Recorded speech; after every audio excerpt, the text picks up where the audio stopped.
Good afternoon. Welcome to our 2022 address from the State Archivist Christopher Davidson. I'm Penny Cliff, Education Specialist here at the Georgia Archives. Today you will enjoy the Georgia Archives, a brief overview and update by State Archivist and Assistant Vice Chancellor of the University System of Georgia, Christopher Davidson. Christopher has worked in the archives field for over 28 years, including with the Alabama Department of Archives and History and the Alabama Department of Transportation. He has been State Archivist of Georgia for over 10 years. He received History and MLA with a focus on Southern literature and history from Auburn University Montgomery and his JD from Thomas Goode Jones School of Law. Now, if you have friends or family who are unable to view this webinar, they still can enjoy this presentation as it will be uploaded to the Georgia Archives YouTube channel. Don't forget to subscribe. Welcome, Christopher. Thank you, Penny, and thanks to each of you for joining us. I'm going to give you a brief report on our accomplishments for 2022 and to discuss our NEH grant, Georgia's response to desegregation. The work we do at the Georgia Archives is important.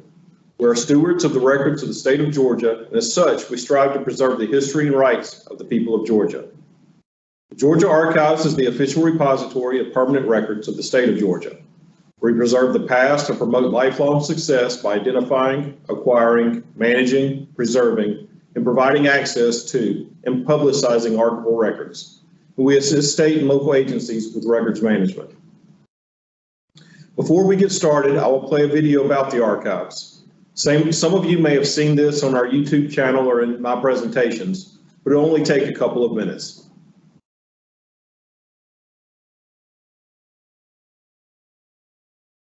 It's not working.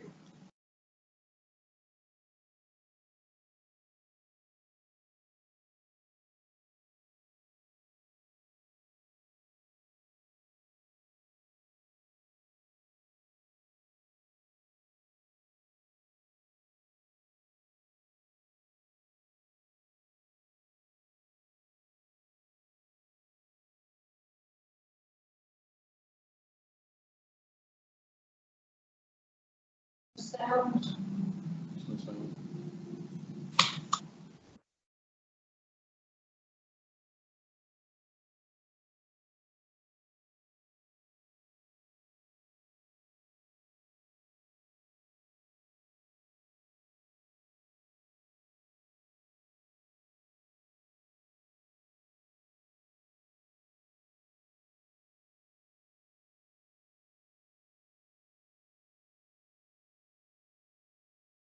And I understand some of y'all can't hear the sound. We'll just watch and it'll be done in just a minute.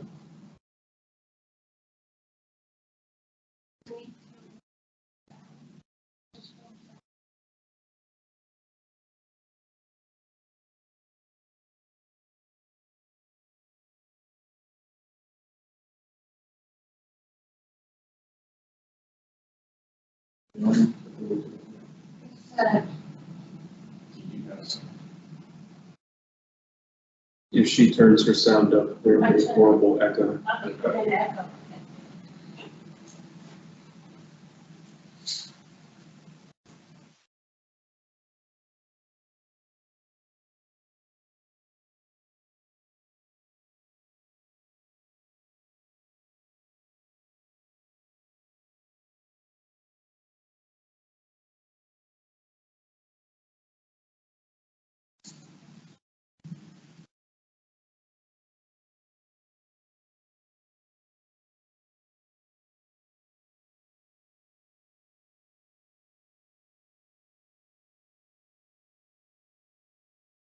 So if you can't hear, see about enabling your sound. I know some of y'all are having issues with hearing. Sure, I'll share the video in the chat. It's on our YouTube channel. Alec's going to share the link to that video for anybody that wasn't able to hear it. Since 2013, the Georgia Archives has been a unit of the System Office of the University System of Georgia, which is under the Board of Regents. Here's the org chart for the Archives, which is made up of 4 divisions: administrative in the red square at the top, archival services, the purplish square with the most employees, records management in the middle, and facilities. Archival services is further broken down into reference, education, collections management, and preservation. We currently have 23 permanent positions, one of which is currently vacant. This year, we continued our Lunch and Learn lectures, which are free presentations the second Friday of each month from 12 to 1. Here's a list of the presentations, the Lunch and Learns we had in 2022. If you missed any, be sure and check them out on our YouTube page. Our next Lunch and Learn is coming up as in the Victorian Christmas traditions. So be sure and try and check that out. In addition to Lunch and Learn, we also had another presentation or event each month. Here you see the schedule for 2022, and we will soon be posting the schedule for next year. Our next big event is in February. Thanks to a grant from Clayton County Tourism, we will be expanding our African American Genealogy Day from 1 day to a 3-day African American Genealogy and History event. We're very excited about this and hope you will consider joining us. We expect to have details for this event soon. Most of our programs are available for streaming on our YouTube channel. As we've moved our programs virtually, we've been pleasantly surprised by the number of views. Whereas our in-person attendees for programs in the past averaged around 1,100 people per year, our programs on YouTube had over 6,700 views in the first 10 months of this year. This is also a 30% increase over last year's YouTube views. The Georgia Historical Records Advisory Council Awards were held at the Archives this October after 2 years of being virtual. The GRAC Awards program acknowledges the outstanding work of some of the users of Georgia's archives, of those who have advocated for improvements in the care of records in Georgia. Dr. Monga, the Executive Vice Chancellor for Academic Affairs, joined me, Dr. Toby Graham, the Chair of GRAC, and the entire GRAC Board to recognize 26 individuals and 1 organization. GRAC is charged with advising the Chancellor and the Georgia Archives on records and policy issues. Nominations for the 2023 awards will be accepted beginning February 1st, and they must be postmarked by June 1st. More information is available from the Georgia Archives website. Also available on the Archives website under GRAC is information on our GRAC grant programs. If you are in a local historical agency, have permanent records, check out that part of the website to see if you qualify for a grant. We continue to be open to researchers. Our staff are happy to help anyone, especially if you're new to archival research or just new to the Georgia Archives. In October, we hosted a workshop for beginners in genealogy. We hope to soon begin offering training to new users of the reference room periodically. Some of the new collections you can access at the Archives include death penalty case files, reapportionment plans, local government audits, records of state-owned property, and unit records to Georgia National Guard Field Hospital number 123. The records of the Field Hospital 123 were collected by a Sergeant First Class who served with Field Hospital number 123 of the Georgia National Guard. The collection includes a unit history, scrapbook, and several large photographs of the unit and locations where they were sent. The unit was stationed at the Mexican border in 1916 to 1917, then at Camp Wheeler for part of 1918. On October 25th, 1918, the unit departed the U.S. for France. After the end of the war, the unit returned from the port of Saint Nazaire, France, to the U.S. in June 1919 aboard the Santa Teresa. And all these records I've mentioned are available through the reference desk. You'll just have to look at them in the original document reading area. The preservation program works to ensure that our records will be appropriately preserved so they will be available for use. Staff ensure the collections are stored at appropriate temperature and humidity and are free from pests and mold.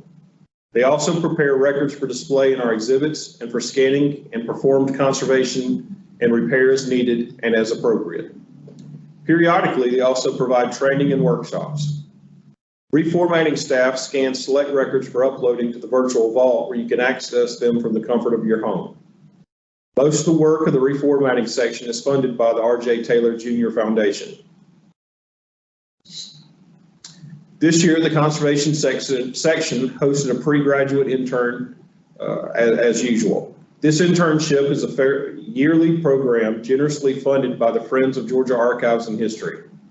At the end of the internship, Kayla Moorhead was hired as a preservation technician to conserve records that are currently not available due to their condition. This position is funded by the R.J. Taylor Foundation. This slide you see is a clip from Kayla's presentation about her internship, which is also available on our YouTube channel.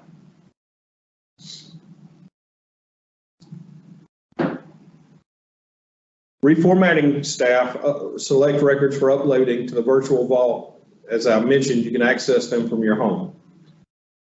These records were digitized and made available in the virtual vault this year. Include Greene County Inferior Court case files, plaintiffs, 1810 to 1865, Hancock County land lotteries, persons entitled to draw, 1805, 1820, 1821, 1827, and Wilkes County miscellaneous court records, 1791 to 1811. These records are digital copies of microfilm copies of records in county offices. And as I mentioned, you can see all of these through the virtual vault on the Georgia Archives website. The Friends of Georgia Archives and History support the mission of the Georgia Archives by funding conservation and educational programs and by advocating for the value of Georgia archives and archives in general to enhance public awareness of the treasures to be found. The Friends strive to bring life to the documents and artifacts through programs that focus on those who created them, the significance of their creation, and the impact they had on the lives of ancestors and modern-day citizens. The Friends primarily raise funds through their memberships and the sale of a yearly Christmas ornament related to the State Capitol building. The 2022 ornament is on sale now and features the model of the Georgia Capitol Dome on display in the Georgia Capitol Museum on the 4th floor. And you can see an image of that here. If you're interested in purchasing an ornament, contact the Friends. I encourage each of you to check out our website at georgiaarchives.org. Here you will be able to access the virtual vault, see recent announcements, learn about our collections and policies, and donate to help fund our programs. Before I move on to talk about our NEH grant funded programs, does anyone have any questions about anything I've gone over?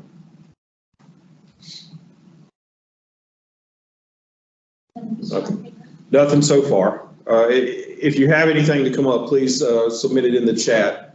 The rest of my talk will be about the grant program, but at the end, I'll be happy to answer any other questions you may have. In 2021, the Georgia Archives was awarded a grant for the National Endowment for the Humanities, NEH. This grant is under the American Rescue Plan Act of 2021. The award of $122,000 was to be used to provide research and presentations on Georgia's response to desegregation. Because of this grant, we were able to hire 2 researchers to join Penny Cliff and Tamika Strong to research in our holdings to identify documents regarding Georgia's reaction to desegregation, which is the periods 1954 to 1965. These collections that were researched include over 2,500 cubic feet of records of the Georgia Department of Education, Georgia Legislature, Georgia Secretary of State, University of Georgia, the Governor of Georgia, Metropolitan Atlanta Transit Authority, University System of Georgia, State Literature Commission, Edward Eugene Cox Collection, and the J.D. Rowlett Collection. We're also able to purchase a cart with a computer, camera, speakers, and a large monitor to assist us with our educational programs. I'm presenting to you today on a similar system, or actually this one, in fact, is a system we purchased as part of the grant. It's very convenient and helps all of us, especially Penny, interact with through programs or educational opportunities. As part of the grant, Penny delivered in-person classes and gave tours to attendees. Tamika gave 2 public presentations summarizing some of the content and gave tours to the attendees. Staff also created and installed 2 exhibits related to the course and presentations. One of the exhibits is currently open to visitors, and I encourage you, if you're at the archives, to stop in and tour the exhibit. This slide you see contains the promotional poster for that exhibit. And so it'll be open October 15th through December 17th. So there's still time to come by. Penny was the grant administrator, so she was responsible for several administrative roles, including setting up the organization of folders, research material, and documents that were used in the grant. She trained and guided the researchers, Dia Brew and Katie Nelson, in their responsibilities with the grant. Penny planned meetings for the NEH grant team to discuss how the grant was going and progress on their goals. She worked with reference manager Allison Hudgens to make selections for the exhibits. In her role as educator, Penny performed research in the records, prepared and taught 4 distinct classes of 3 hours each, including the use of a PowerPoint presentation she created for each. She made available facsimiles for the classes, chose and set up original documents related to the classes in ODRA, and discussed the context and importance of each document. Penny also supported Tamika with her presentations and their scavenger hunts. The winner of each of the scavenger hunts was offered a Fogo Capital Christmas ornament. Penny also edited Tamika's 2 presentation videos and posted them on the Georgia Archives YouTube channel under Education. In the coming weeks, Penny will edit her 4 PowerPoint presentations to create 8 one-hour presentations based on her classroom presentations. She will record those presentations and upload those to the Georgia Archives YouTube channel. Tamika Strong's primary role in the NEH grant has been to process collections and preparation for the NEH researchers to review the documents. She attended all of the classes presented by Penny and presented 2 summary sessions. Tamika created a bibliography from the first summary presentation of materials available at the archives. She also created evaluations for the programs and compiled and shared the results with the NEH grant team, led tours in the research and microfilm rooms. And for her tour of the 2nd and 1st floor vaults, Tamika created an exhibit of containers so attendees could learn more about some of the behind-the-scene activities.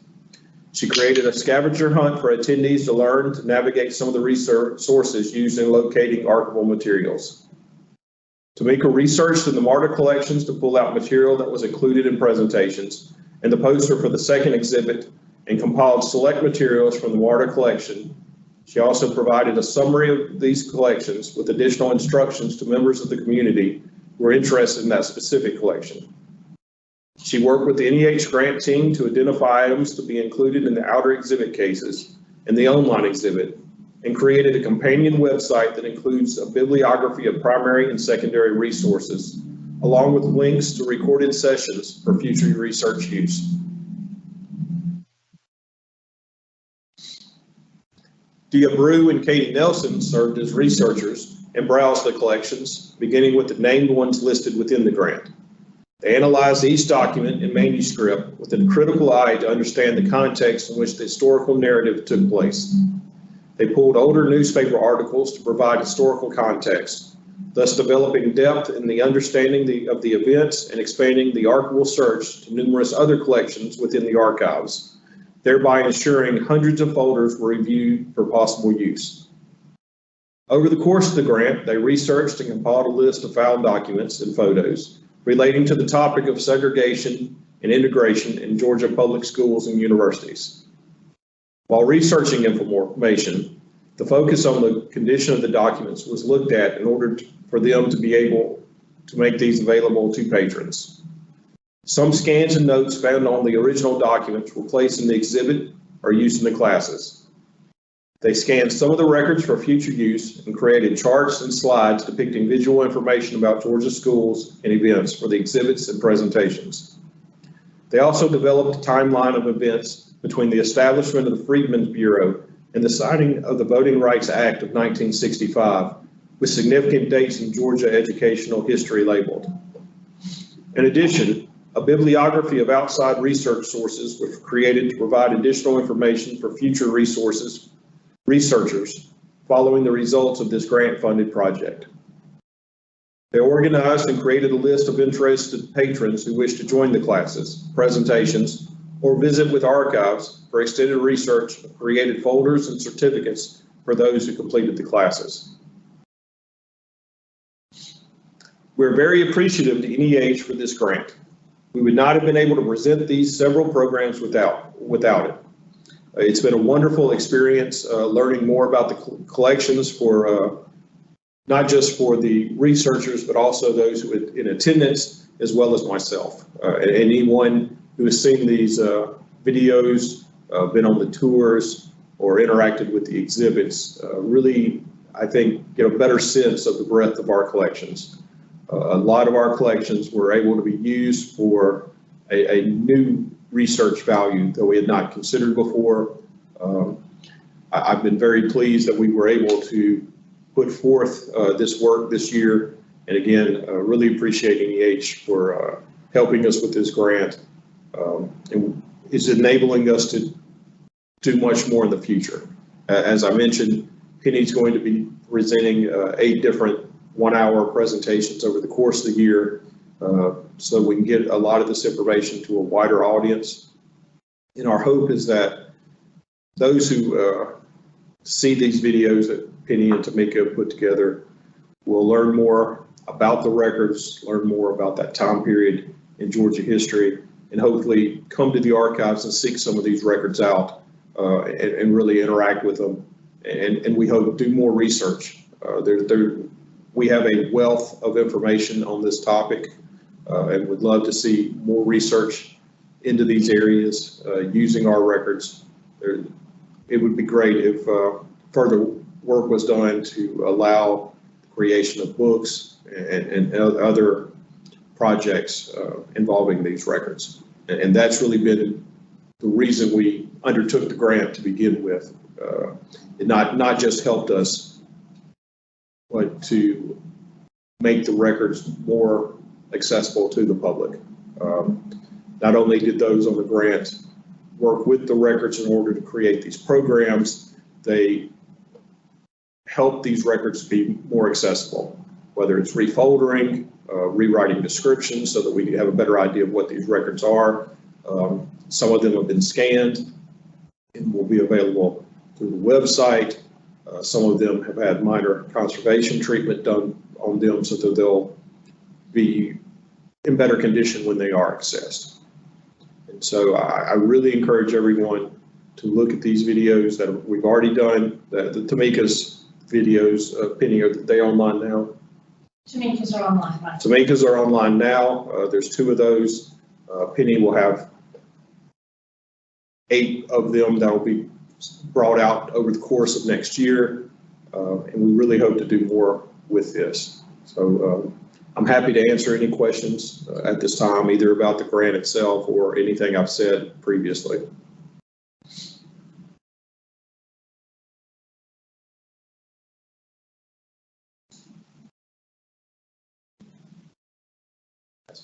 Oh, okay. Seeing no questions, I will make a plug for our April symposium. It's on some aspects of Georgia environmental history. And there should have been an announcement. Hopefully all of y'all have seen that, a call for papers.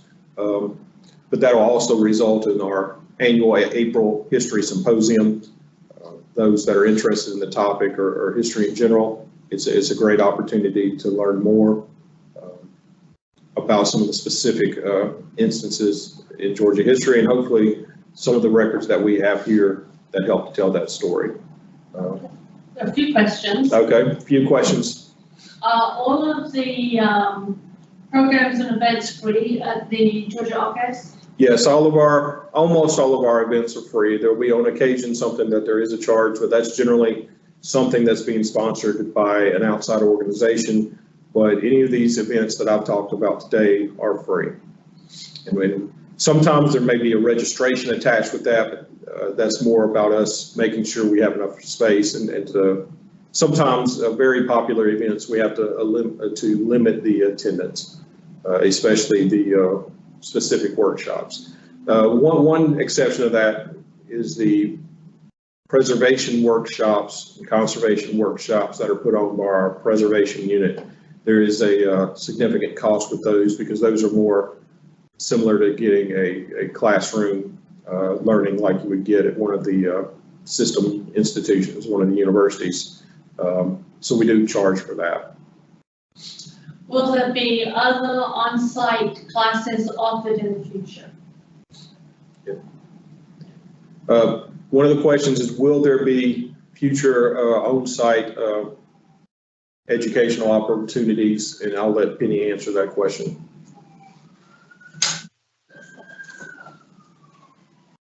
Penny's coming up, so bear with us. Well, thank you, Chris. We are very excited that in the future we hope to offer additional on-site classes. Be looking for that. We're thinking about having maybe Georgia history classes for the general public and others. If you are not on our distribution list to hear about events and classes and all sorts of activities here at the archives, please feel free to contact us, or we'll put you on the distribution list so you will know what's coming up. So be looking for that. Also, it will be on our website, on our Facebook page. Chris, do you have anything else to say? Not unless you have any other questions. Thank you so much, Chris. We look forward to seeing you at the archives. Please come and research and participate in our many events. Chris did bring up our next upcoming event is our December Lunch and Learn presentation, which will be held on site on Friday, December the 9th, starting at noon. For this presentation, board members from Stately Oaks Plantation in Jonesboro will share Victorian traditions at Stately Oaks and include audience participation in creating ornaments that you can take home. There's going to be caroling and all sorts of snacks thanks to FOGA. It's sure to be a festive program. Once again, thank you so much for joining us.